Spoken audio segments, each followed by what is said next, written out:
сарбаздары соғыста жараланғанда соны емдейтіндерді жарықшы, қарықшы, сынықшы деп бөлген, таңқшы деп бөлген. Содан бері қайтамып келіп, әзіргі кезде осы сүйек аурулармен айналысатын адамдарды оташы деп келген.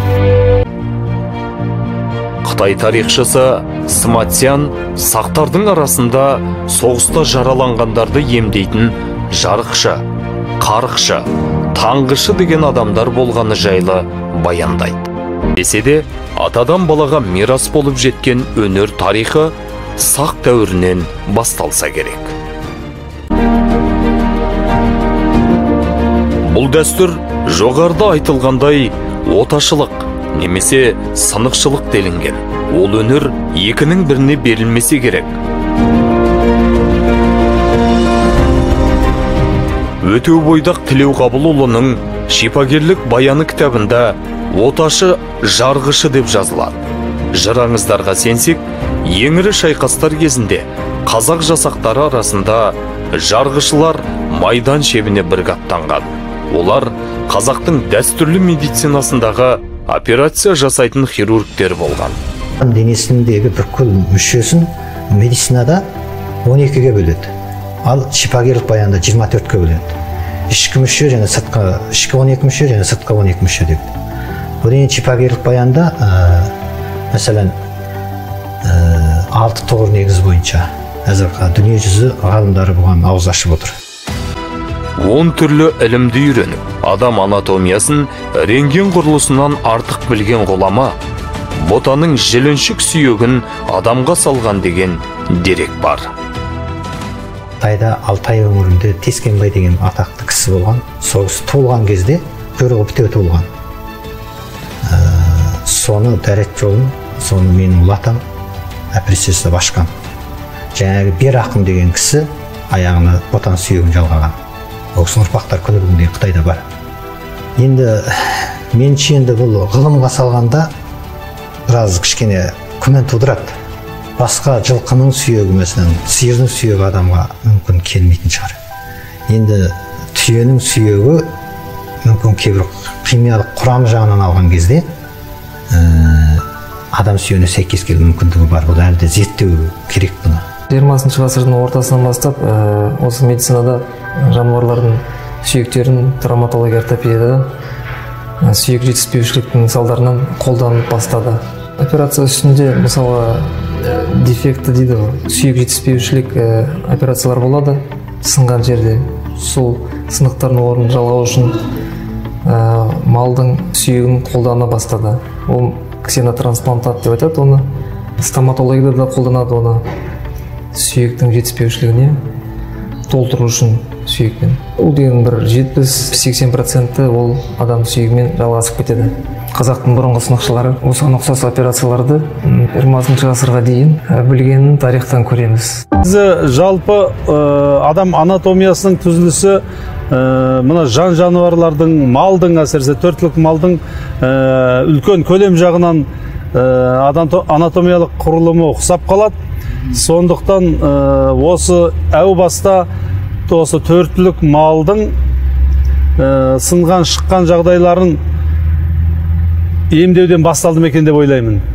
Соған дағдылана келе, кейін адамдардың да сынып кеткен, шығып кеткен жағдайларын емдеуге осыған қарай ойысқан болу керек. Сондықтан бұның негізі де кішкене ертеде осы ауылдағы ақсақалдардың, әжелердің қарапайым ғана сынған шыққан емдеуінен басталған. Осыдан негіз алған ғой деймін. Шығып кеткен орындар, сынып кеткен орындар чегілейді, операция жасайды. Ал оташылықта оны таңу. Ағашпен таңады, болмаса қайыңды ортасынан жарып, содан қалып жасап, сонымен таңады.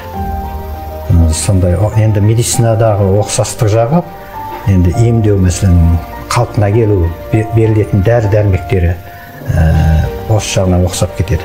Оқсамайтын жер жаңағындай операция жасамай, бұрынғы көне әдістемелер арқылы, шипагерлік әдістемелер арқылы емдеу сақайтады. Мыңдаған жылдар бойғы тәжірибе, ұрпақтан ұрпаққа жалғасып келе жатқан өнер ол.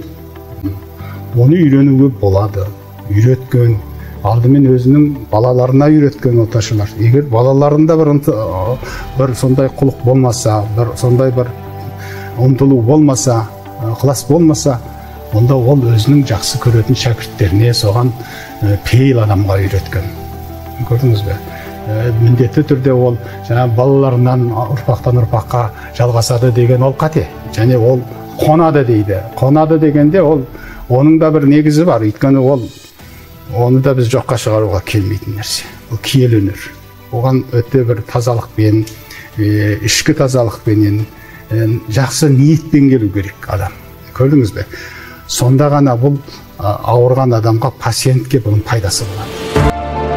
Енді бұның киелігінде кім көрінген оташы сынықшы бола бермейді.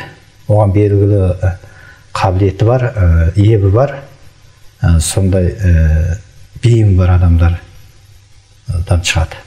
Таңертеңде бір аяғым мен бір қолым істемей қалады. Мезеттік. Үйіп салдырақ қалады. Соны айтам, бүгін мен сынық көреді екен дейді. Содан кейін сол айтпай сондай болады. Енді әр адамда әрқалай болуы мүмкін. Енді оны бірдеме деуге болмайды. Сонда сол оташылық негізінен бірінші сол үйрету, екіншісі сол қан арқылы келеді. Ата-бабадан қалған киелі өнердің қаз қалпында сақталған жері Қытайдағы қазақтарда. Ал мына көрші Қытай Халық Республикасында қазақтың ұлттық медицинасы біршама жанданып дамып келе жатыр. Бұл жерде бұрындар қазақ амбулаториясы, больницасы бар олар. Докторханасы деп атайды. Алтайда, Шәуешекте, Құлжада қазақ медициналық орталықтар бар. Үкімет соған арнау қаржы бөлген кезінде шәкірттер тәрбиелеп жатыр. Оқулықтарын дайындап жатыр. Сол оқулықтармен балалар оқып, білім алып, диплом алып, сол ұлттық медицинаны ары қарай жандандырып, дамытып жатыр. Мысалы, кейбіреулер оған әртүрлі өздері ғана білетін жеке құпия рецептерді пайдаланады, емшілер. Мынау менің ата-бабамнан бері жалғасып келе жатқан шөбелер, осы бел ауру, омыртқа аурулары, бізде буын аурулары, мойын ауруларында иық ауруларын істететін. Яғни 11 түрлі шөптен қосылған дәрілер өзім жасаймын. Соны сынық неметкен жерге мәселен ауру қан алдым ғой. Осыған қоятын іш, осының шөптің энергиясы сіңеді.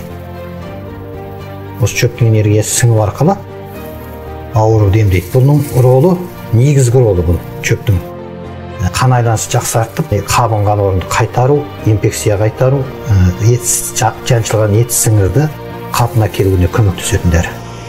Дәстүрлі медицина мен қазіргі медицинаны бірліктіре пайдаланып келе жатыр бұлар. Білікті мамандар табиғат тылсымын терең түсінді. Содан да болар арша, қара андыз, жүрек шөп, көктөбет, киелі ермен, күшала, адыр аспан, у қорғасын, жалбыз сияқты өсімдіктерден сынықтың орнын қалпына келтіріп, емдік дәрі жасайтын болған. Адамдар өзі біліп, жаңағы тілдің астына адамды жансыздандыратын дәрілерді ойлап тапқан қазақтар. Сүйектегі неше түрлі дерт дербездерді құртатын, соны жоятын, дезинфекциялайтын дәрілерді ойлап тапқан. Мысалы, қоңыз, уғоңыз, уорғасын, бүйі, осылардың кебіртегін ұнтақтап, сосын оны жаңағы жас жылқының жас тезегімен араластырып, талқан дәрі жасап, соны жаңағы шіріп кеткен, көгеріп кеткен жерді сылып алып, қандырыңын ағызып, өлеттен кеткен етті алып тастап, соның орнына дәріні жағып, етті қайта желдірген. Содан барып, оны таңып, сөйтіп етті қайтадан қалпына келтірген. Табиғи шөптерден алған дәрілер.